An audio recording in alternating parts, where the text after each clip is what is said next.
বাংলার মাটিতে যখন বাউল গানের সুরে ভেসে যেত জনপদ, তখন সেই সুরের এক নিবেদিত সাধক ছিলেন অনন্ত দাস বাউল।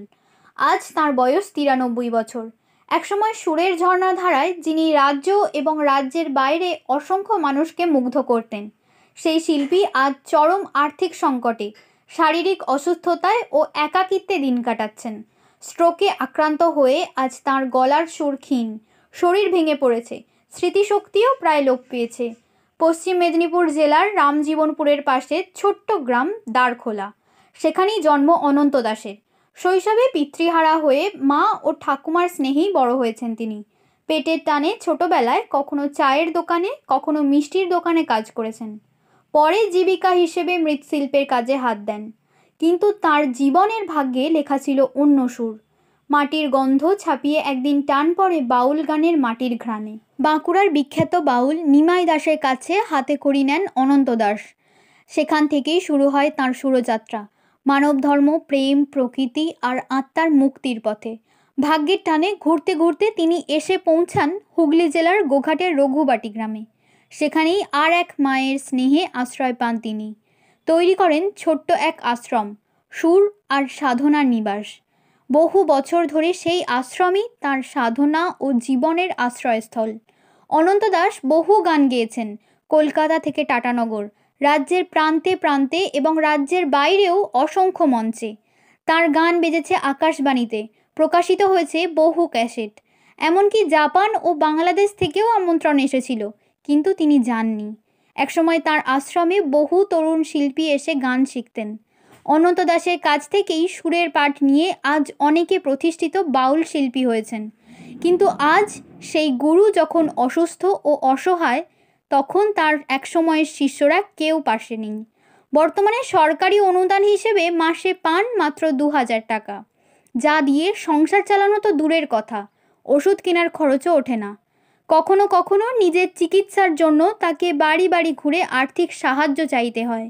একসময়ের খ্যাতনামা সেই মানুষই আজ জীবনের শেষ অধ্যায়ে এসে লড়ছেন দারিদ্র্য, অসুস্থতা আর একাকিত্বের সঙ্গে।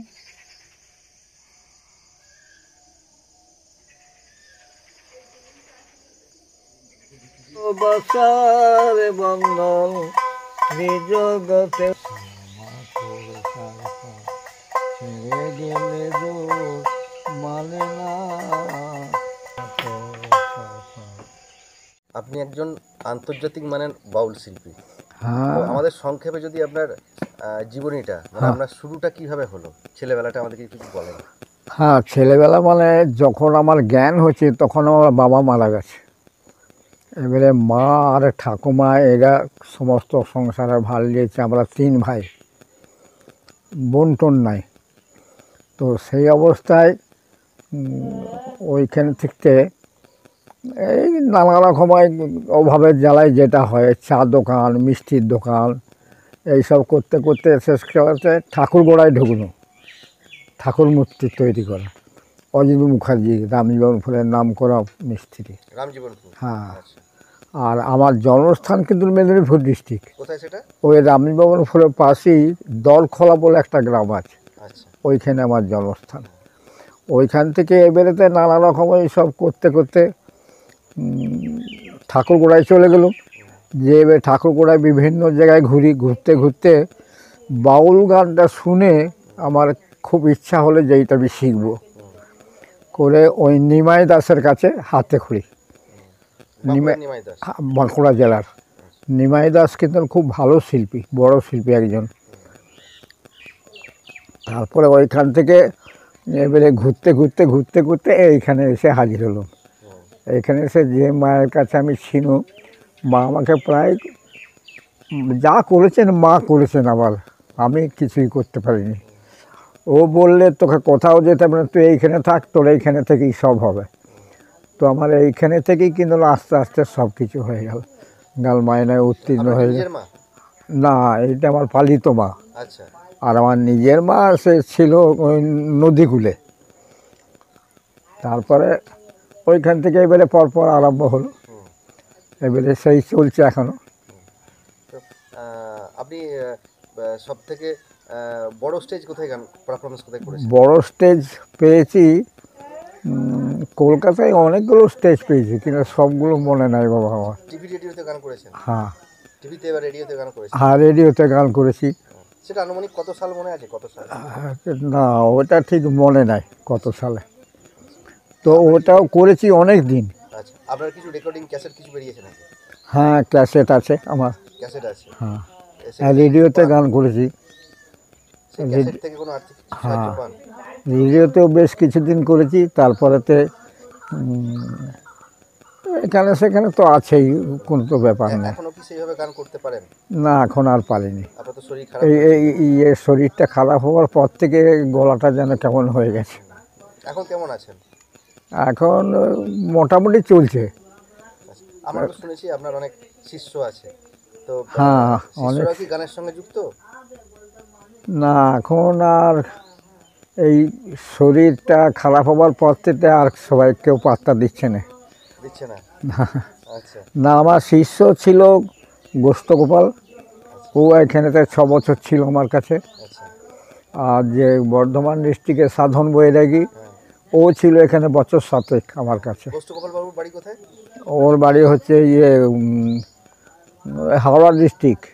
ও তো চলে গেছে, আচ্ছা গোষ্ঠ তো আমার আগেই চলে গেছে। আচ্ছা। তারপরে সাধন বৈরাগী এলো, ও বছর 7 ছিল এখানে। এখানে থেকে সঙ্গ করে গান টান শিখে যেও তো ওইখানে এখানে বড় একজন মাপের শিল্পী হয়ে গেল। আচ্ছা, আপনার এখন শিষ্য কারা কারা আছেন? এখন এই মুহূর্তে বেঁচে আছেন কারা কারা? না, এখন আর শিষ্য কে আছে, ওই টুকটাক আছে সব। তারাও গান বাজনার সঙ্গে যুক্ত? না না, গান তারা করে মোটামুটি। যেমন আছে ওই সাধন বৈরাগী, তারপরে ওই ধারেতে আরও কে কে ছিল বেশ ভুলে যাচ্ছি নামগুলো। আচ্ছা, আমরা শুনেছি আপনার নাকি জাপানেও কিছু শিষ্য আছে? জাপানে আমার শিষ্য নাই, সাধনের। আচ্ছা ওরাই ওই দাদু দাদু করে আমাকে। আচ্ছা। আর আপনি শেষ কবে স্টেজে গান করেছেন? শেষ স্টেজে গান উম,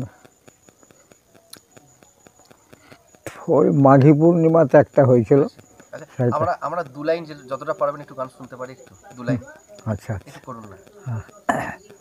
হায়, ওরে কালো রঙ্গ বাঁকা,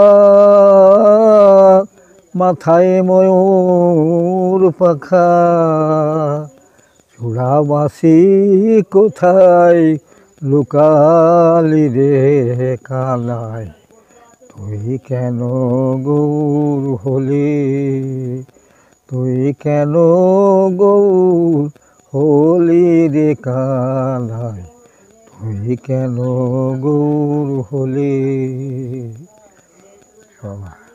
আচ্ছা, আপনি এই যে গানটা যে করছেন, সরকারের তরফ থেকে কোনো পুরস্কার পেয়েছেন? সরকারি তরফ থেকে পাইনি তো। হ্যাঁ হ্যাঁ, পেয়েছি, ওই সব ওই ঘরেই টাঙানো আছে। কোন সময় পেয়েছেন পুরস্কার? কোন সময় পুরস্কার পেয়েছেন? ওটা পুরস্কার পেয়েছি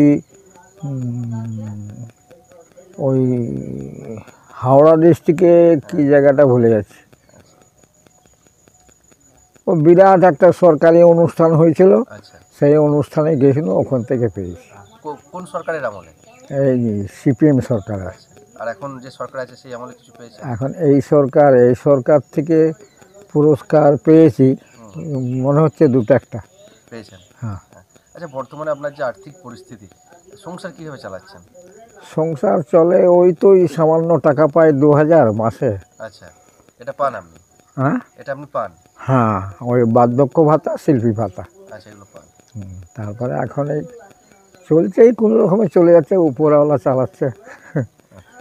আমার আর কি ক্ষমতা যাবি চালাবো। আচ্ছা আচ্ছা, আমরা একটা গান তো শুনলাম, আমরা কোনো একটা দেহতত্ত্বের উপর কিছু গান শুনতে পাবো? দেহতত্ত্ব। হ্যাঁ। এ দেহ দিয়ে মাটি পরিপাটি, ভোলা মোনা গুণ জোলা হাওয়ার বলে, এ গাড়ি চলছে আজব কলে রে, মানব গাড়ি চলছে আজব কলে, হৃদয় স্টেশনে বসে খোদ মহাজনে, চালায় গাড়ি রাত্র দিনে যেখানে মনে চলে, কুলকুণ্ডলিনী মহারানী মহাজন বিরাজি করেন চতুর্দলে, এ গাড়ি চলছে আজব কলে রে, মানব গাড়ি চলছে আজব কলে।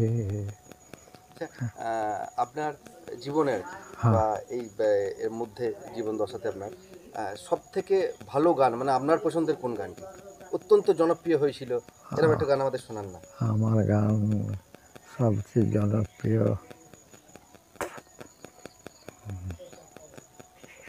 আমি তো শিল্পী, আমার কাছে সব গানই শ্রেষ্ঠ।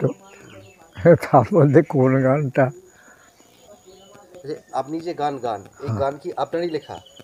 না, সব মহাজনের লেখা। আপনার নিজস্ব কিছু গান লেখা আছে? আমার নিজস্ব গান আছে, কিন্তু এখন আর মনে হচ্ছে না। মনে পড়ছে না।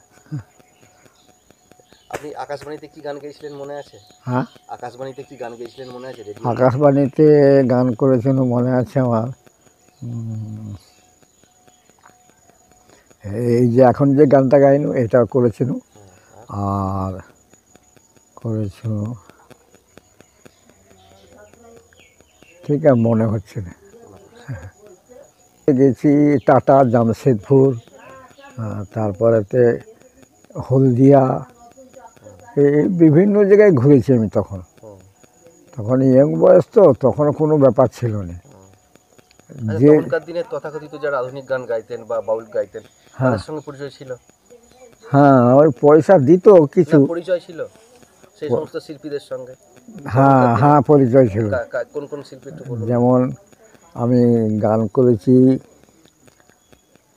সাধন বৈরাগীর সঙ্গে।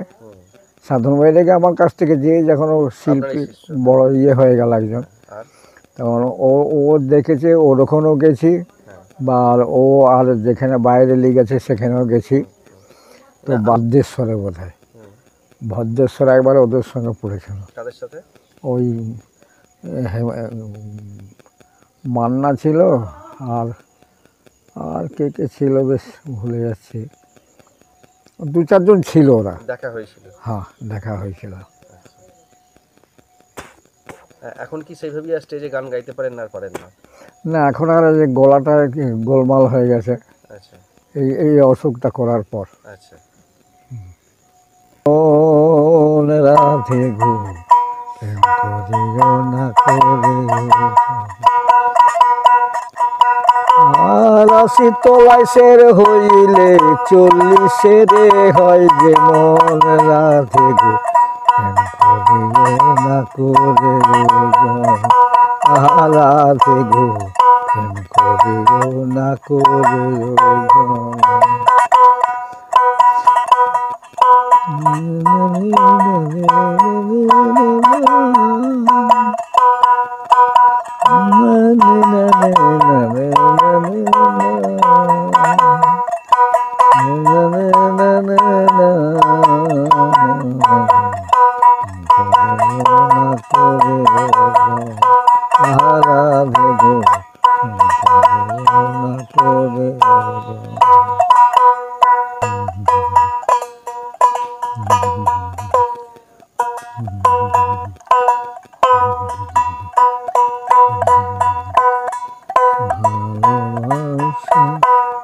ভালোবাসা মাকড়ি সারফান, ছিঁড়ে গেলে জোর মানে না, আর ছিঁড়লে ভালোবাসার বন্ধন, জগতেও স্থান মেলে না। ভালোবাসা মাকড়ি সারফান, ছিঁড়ে গেলে জোর মানে না, ভালোবাসা মাকড়ি সারফান। আচ্ছা, বাইরে কোথাও আপনার গান গাওয়ার সুযোগ এসেছে, দেশের বাইরে? এটা যদি একটু বলেন। বাইরে এসছিল, কিন্তু আমি তো যাইনি কোথাও। কোথায় সেটা? যেমন ওই কি বলে ওটাকে, ওই তো জাপান তো হয়েই ছিল, আর কলকাতা তো প্রচুর হয়েছিল। কলকাতাতে তো প্রোগ্রাম করেছি, তখন একবারে রেটে বহু প্রোগ্রাম করেছি। তার মধ্যে ওখানে আবার ওরা একটা প্রস্তাব দিয়েছিল যে আপনি এখানে থাকুন, কলকাতায় থেকে আমাদেরকে কিছু কিছু গান শেখান। আমার না বাবা, আমি থাকবো না, কলকাতায় আমি থাকবো না। সেই প্রস্তাব পেয়েছিলেন? হ্যাঁ, আমি দেশের বাড়ি থাকবো, তাতে আনন্দে থাকবো। তো এটাও ঠিক কথা জানেন তো, যে শিল্পী জগতের এমনই একটা ঝামেলা আছে, যদি এই শহরের বাইরে আছি বলে আমি এখনও আছি, কিন্তু শহরে চলে গেলে আমি থাকতাম না, একদিন থাকতে দিত নি। গ্রামের যেই পরিবেশ, হ্যাঁ হ্যাঁ, এবং শিল্পীদের একটা হ্যাঁ নিজস্বতা যেটা গ্রামের, এখানে- যেটা আপনি সেটা ভালোভাবে থাকতে চান। হ্যাঁ আচ্ছা, এখনো তো বিভিন্ন শিল্পী উঠছে, হ্যাঁ গান করছে, হ্যাঁ হ্যাঁ তো সেই পুরোনো দিনের সেই গান কি আর হচ্ছে আমার বলে মনে হয় আপনার? না, সে এখন যেগুলো হচ্ছে এগুলো বাউলের ভিতরেই পড়ে না। আচ্ছা এগুলো সব বাইরের থেকে, যেমন সে একটা জবা খিচুড়ি করে দিচ্ছে। আচ্ছা, মানে আমরা যে লাইনে গান করেছি, যে লাইনে চলেছি, সেই লাইনে এখনকার আর বাউলরা চলছে না। চলছে না। সব যে যার নিজের নিজের মত করে নিচ্ছে। নিজের মতে আমরা যেসব সুরে গান করেছি, সে গানগুলোকে এখন বিকৃতি করে দিয়েছে সব। আচ্ছা, বাংলাদেশ থেকে কোনো সময় সুযোগ পেয়েছিলেন যাওয়ার? বাংলাদেশ হ্যাঁ, বাংলাদেশ যাওয়ার একবার সুযোগ পেয়েছেন ওই সাধনের সঙ্গে, আচ্ছা কিন্তু আমি যাইনি। আচ্ছা, আমার কি যে বাংলাদেশে কোনো শিল্পীদের গান আপনার মনে আছে? ওখানে তো অনেক বড় বড় বিখ্যাত বাউল আছে, হ্যাঁ, ওই সব বাউল আছে, এখানে আসবার কথা ছিল, আসে না। শাহু আব্দুল করিম আছেন, এসব শুনেছিলাম। হ্যাঁ, না, ওদের গান সেরকম আমার মনে নাই। আচ্ছা। তো এখন আপনি এই অবসর সময়টা কিভাবে কাটাচ্ছেন? অবসর সময়টা এই তো শুয়ে বসে কাটাচ্ছি এরকম করে। খোঁজ খবর নিতে অন্য সবাই আসে? হ্যাঁ, আসে, খুব কম। কম আসে। কারণ এখন যারা আমার প্রিয় ছিল তারাই যেন আস্তে আস্তে সরে যাচ্ছে। চলে যাচ্ছে। আচ্ছা, যারা প্রিয় ছিল তাদের জন্য কি বলবেন? তাদেরকে কি বলবেন? তার থেকে আর কি বলবো। আসার জন্য বলবেন? আপনার যাদের খোঁজ খবর নাই বলবেন? হ্যাঁ, তারা তো আসা তো দরকার, কিন্তু না এলে আর কি করবো বাবা। আচ্ছা।